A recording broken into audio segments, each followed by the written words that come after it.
Salut la gang, j'espère que vous allez bien. Je vous parle souvent d'une chose, l'incohérence et l'instabilité dans les aéroports dans le Sud. Vous êtes plusieurs à me dire, mais oui, mais tu sais, c'est une sorte, t'en radotes un peu, là, tu sais. Moi, je parlais avec ma chum, là, puis l'autre jour, elle n'a pas eu besoin de ce que tu me parles, là. Puis moi, quand j'ai dit à mon chum de gars l'autre fois que je voulais payer la taxe, il m'a répondu, ben là, si t'as de l'argent tant que ça, invite-moi à souper. C'est parce qu'on parle d'une taxe de 13 piastres. 13 piastres, OK? Fait que moi, ce que je peux vous dire aujourd'hui, c'est quand on vous envoie une liste de choses à faire, c'est pas une liste qui est là pour le fun, c'est une liste qui est là pour vous simplifier la vie. Je t'explique pourquoi.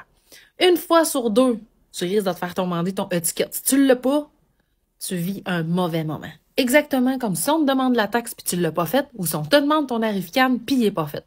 C'est le moment dans l'aéroport, là, où ce que là, t'as tout le monde qui te pousse dans le cul, là. T'as la madame en avant de toi qui te veut des comptes, là. Tu cherches ton crayon, tu trouves pas ton papier, ton passeport est dans ta poche en arrière, tu le cherches l'autre bord, ta bouteille d'eau, ton patin, t'as quelqu'un qui te parle, puis en même temps, t'es pas capable d'entrer sur le Wi-Fi. Ça marche pas bien. Ben, ces moments-là, c'est ces moments-là qu'on veut vous éviter, nous, les agents de voyage, quand on vous dit de prépayer vos taxes, remplir les documents qu'il y a à remplir dans les délais requis et surtout, ne jamais se fier sur le temps, soit à l'aéroport, soit dans l'avion, ou sur ce qui est supposément acquis et quand. Je m'explique. Dernièrement, j'ai demandé à des gens de downloader l'application Arrivcan avant de partir d'ici.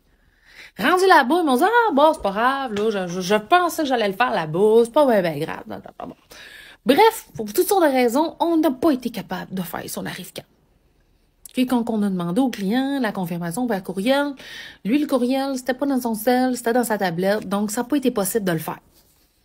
Malheureusement, quand on est arrivé à l'aéroport, pour la première fois depuis le COVID, on nous a demandé l'Arrivecan là-bas.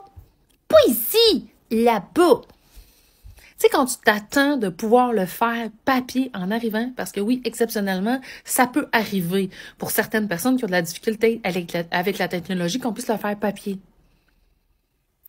Je vous fais une histoire courte, parce que je suis quand même tenue par le secret professionnel. Ça a vraiment pas bien été à l'aéroport de Cancun. C'est sûr qu'il y avait des solutions, mais ces solutions-là, je ne pouvais pas les proposer parce qu'elles étaient illégales selon mon code de l'Office de la protection du consommateur et par lequel je suis protégée. Tout ça pour dire que j'ai perdu un client qui est en tabarnak après moi parce que je n'ai pas pu lui trouver une solution miracle lorsqu'il était arrivé à l'aéroport et que ça prenait Arrivcan. Là, je peux juste vous dire une chose, que dans le fil à Cancun, v'là 2 semaines, tout le monde qui pensait faire leur Arrivcan en attendant l'avion de l'autre bord, il pitonnait en tas dans la rangée pour le faire. Là. Écoutez vos agents de voyage, ça vaut